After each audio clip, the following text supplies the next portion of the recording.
So what we always do is we let the guest do his topic first, Pimp. So what was your topic? What was the good? What good are you thinking of at the moment in CS? I think the good thing I came up with was the discovery of a bit in Na'Vi. Sure. A very good thing. Because I think Na'Vi, for the longest period, it's been the most boring shit show of a team to follow. We discussed that before as well, Duncan. Sure. Always talking about Simple, always talking about Electronic. They never really could find any consistency. But it feels like ever since they got rid of Flamey and brought in Bit and kind of gave him the time to mold into this lineup, Na'Vi is looking like a complete different squad. I know they lost the final yesterday against Gambit, a game that didn't really matter too much for Na'Vi, I feel. And coming into the major, they are the heavy favorites, and that's partly thanks to Bit, the way he's performing right now, the way he's conducting himself on the server, the way he's finding impact already in an already star-studded roster with Simple and Electronic. I think is very impressive and a very good thing for not only Counter-Strike but of course for Na'Vi as well. I'll even ask you to expand on that though, because you specifically said the discovery of Bits, not just that Bits in the team. Like that angle, I'm sure is something interesting to you, right? Because obviously the crazy thing about Bit is it's not like he was chilling in fours or Virtus Pro or even a lower like Entropy. He was I've never heard of this guy before he came in an Na'Vi, dude, and he's gone from 0 to the top. This is like, if you want an analogy, if people don't get it, this is like if when they threw Lockie into Astralis, he 4 maps in was like an actual tier 1 AWP. Obviously it's supposed to take you ages if you go to a tier. So what do you think of the whole discovery angle? I think that's super cool. He came from Na'Vi Junior, right? It's not a player that we've seen play in as you said, in Force or in any other, sub-tier rosters in the CS region. He's playing within the Na'Vi Junior squad. He's getting apparently coached by Blade a little bit, getting sparring with some of the better players. And at some point they felt, okay, he's performing good enough for Na'Vi Junior to give him a shot at the main team, mainly due to Flamey not performing well. So it's not a player that we could by any means procast or forecast would come into Na'Vi and do as well as he's doing. And I think we've seen it before as well, where when you take a player from an academy team and you put him into the main roster, there's just some stuff lacking, when it comes to communication, when it comes to understanding and actually finding your place within a squad. And also one thing that people underestimate a lot, I would say, is that when you come in as a new player, you need to somewhat, make a stance within the team. You need to take a role upon you, and you need to require a bit of space. You need to require to be given responsibility in order to actually perform on the server. And most players will just come in and join us straight up bitches, to be completely honest, and just, I'm going to throw this flash for you. Yeah, I'm going to throw this smoke for you. And at some point, it seems like Bit found the confidence to actually require space. He found the level as well, and of course on the server where Blade wanted to give him space, and Simple, we probably do know that it is one of the toughest players in the world to play with. He is expecting a lot from everyone, but I think Bit gained his respect relatively early in the process. You saw them play FPL constantly together. You saw them grind together, and it just seems like a very good fit. It seems like a player Simple is respecting, and whether you want to, whether we want to think that's a good thing or not, I think a team where Simple doesn't respect one of the players on the lineup is not going to work out for the future, but he seems to have found a player that he actually likes and a player that is grinding enough. So the discovery of Bit and the way he's been playing lately is something we couldn't forecast and something I'm very impressed by. Aristack? I would have thought that Bit would have taken a little bit longer, but even in really big series, he's actually performing very well. I'm surprised at Cologne that he did as well as he did also, because that was supposed to be, a LAN that's supposed to be where his nerves finally get the better of him, and he seemed pretty stone cold on that event. So I really can't speak too much on his I can't say did he develop from a totally worthless player or what, because frankly I didn't watch him on Na'Vi Junior when he played on them. So I don't know if he was was he a diamond in the rough that was always ready for this or what? But either way, it's obviously exciting that Na'Vi has a roster where you can say 4 of the players are going to output consistently, and then Boomich, even though he's not outputting in terms of kills, he's just providing so much information a lot of the time that he does a lot of stupid stuff. But if it helps out the other guys, that's fine. I will say for Bit though, one thing that I kind of liked more recently when I was watching him at Blast is that his secondary op is pretty legit. That's something that it adds another dimension to this team, because you never want Electronic to op. I don't really think Perfecto picks it up ever. They used to have Flamey do it when he was in the team as the secondary, if you remember. Yeah. So that works out. Yeah, he used to do it on B sometimes on Inferno. Yeah. And so that's something where you would probably you kind of wanted someone who could do that, and you want him to be better than Flamey in other regards. So this is actually, it's a great fit. And for Na'Vi's sake, because of this, they're definitely in a prime position where they're the favorites to going into the upcoming major. So I think that's really cool. We'll see how the major turns out for them, though. But nothing bad to say about Bit, honestly.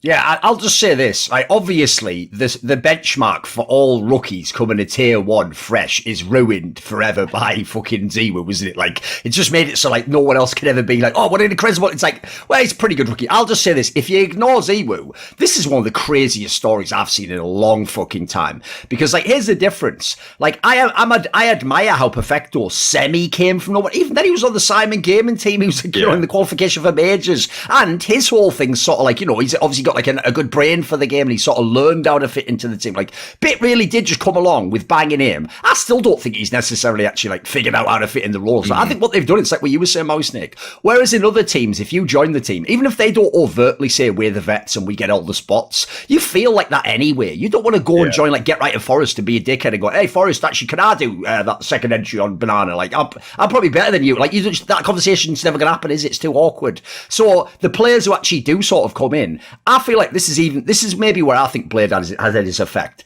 If I look how he plays now, it's like they've figured out where to give him his space in the game. Because I was noticing when I was watching this game the other day, mate, on CT side, right, he actually pushes quite a lot. Like, he'll always play pushed up on his position, and he always tries to take the first duel. But because of that, right, he has such bonkers aim, he hits the first kill actually quite often. And what it's meant is, see, then now Na'Vi has like a guaranteed aggression on CT side, on T side. Well, one of the things I used to hate in the Flamey days was Flamey had the skills to be an entry, but you could tell he didn't like it. Like, you'd tell it made him uncomfortable. He didn't like to run in first. And so I always thought the team actually was a bit disjointed like that, because you had too many players who were sort of like a bit baity, because some of them were just bad, unfortunately. So I think, first of all, he sort of slotted into the team in a really interesting way. Then you add in, like, the fragging doesn't even make sense. Like, I just pulled up the stats here, right? So over the last 3 months, he's played a good amount of maps, right? So he's played... If you go with against top 50 opponents, he's played 51 maps. So we're not talking about, like, you know, one tournament, right? He's already 1.10 rating there. And his rating goes up when he plays against top 5 opponents, which is like, what? But that must mean...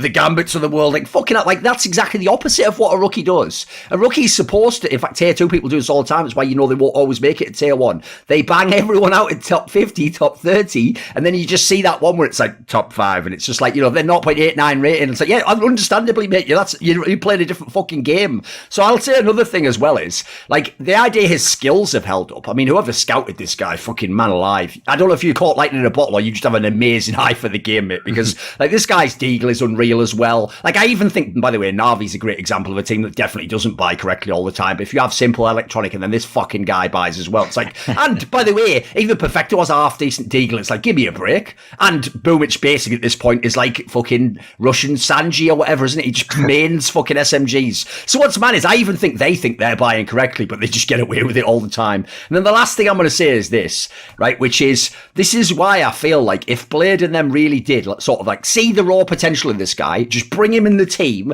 then sort of figure out, like, right, move people away, like, put him in these situations and let him push on this scenario, you know, if we're going to, like, use it. Essentially, you sort of let the guy develop into who he's going to be, you know, you don't force them. I got a quick anecdote to tell people, because this is one of the problems I feel like when people think coaching is just, like, discipline, and you just tell people what they did wrong, and you tell them, like, rein it in. There's a great anecdote, right, which is when Phil Jackson, the coach of the Bulls in the 90s, had won all those championships with Michael Jordan. 2 years after that, he came to the Lakers, right, where they had this really talented young core of 2 players you could tell were going to be some of the best ever. They had Shaquille O'Neal, who was already basically the best player in the NBA. And then he had this young player, Kobe Bryant, who had like all this potential and flash, but he was really, really young at the time. He's only just coming into being like a starter. And basically, when Phil Jackson first came, in practice, he saw Kobe trying all this like ridiculous shit and like basically trying to like sort of be the leader of the team and stuff. Like all this stuff that, you know, normally a coach would be like, hey, like, we've got to discipline this guy. And some assistant coach basically told him like, oh, we should really like rein him in. You should really just tell him like, don't ever go for moves like that. Like, you know, that isn't your place on the team. And basically Phil Jackson told him like, no, I'll never do that. He goes, that a player like that is like a wild Mustang. And it's like, you've got to like figure out a way to like mildly tame it. But he said, but if you ever break its spirit completely, it'll never be what it could. You'll never see like that flash, that like killer instinct, like the aggression. Because think about it, it's like if you just go and tell someone, don't do this, don't do that, don't do that, they're going to be like mentally trapped. There was actually a case in League of Legends that was mentally mental like this. The team TSM that famously in League of Legends had some pretty bad coaches just because of the way the structure of the team was. They had an AD carry, right, who was way too aggressive, which is a role you're not supposed to just die for free in League of Legends, right? So they just told him, I'm not joking, don't ever use flash in the game, which is the ability that lets you jump, right?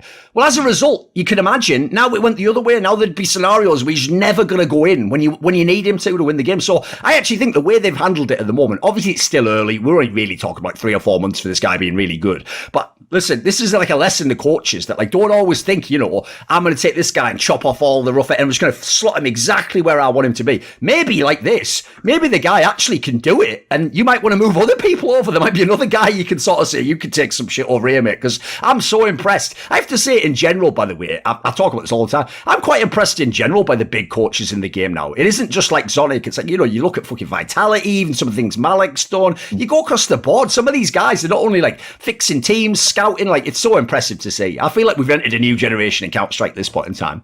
I agree. I fully agree. And I also do want to follow up with the point that when you look towards Bit, right, coming up from Na'Vi Junior and you look towards the current players within Na'Vi Junior, if there's one area right now where Na'Vi is dominating outside of Tier 1 Counter-Strike, it's also the whole talent pool leading up to it. Na'Vi is set for the future. They got a guy called Monacy on Na'Vi Junior right now that is ready to take over for Simple. And just to even say that out loud, right, let's pretend that Simple is going to stop in a couple of years. So let's pretend that Simple, want to try something new in a couple of years. They have the guy who can go in and take his place and arguably do maybe as good a job as Simple, or at least close to it, which is absolutely absurd. Where was that in Astralis when Device left? There was no one near that, who could come in, step in and take that position. They have to scramble through all sorts of different talents. They ended up getting Lucky, which is a bit of a gamble. He's doing fine now, but they don't have that set in stone right now. Same goes on for a player like Bit or a player like Electronic as well. Right now, Ankara, I don't know if you're watching any of the We Play Academy League, Thorin, but Ankara is a fantastic player as well. Okay. I think he's as good as Bit were in Na'Vi Junior. He can just step in as well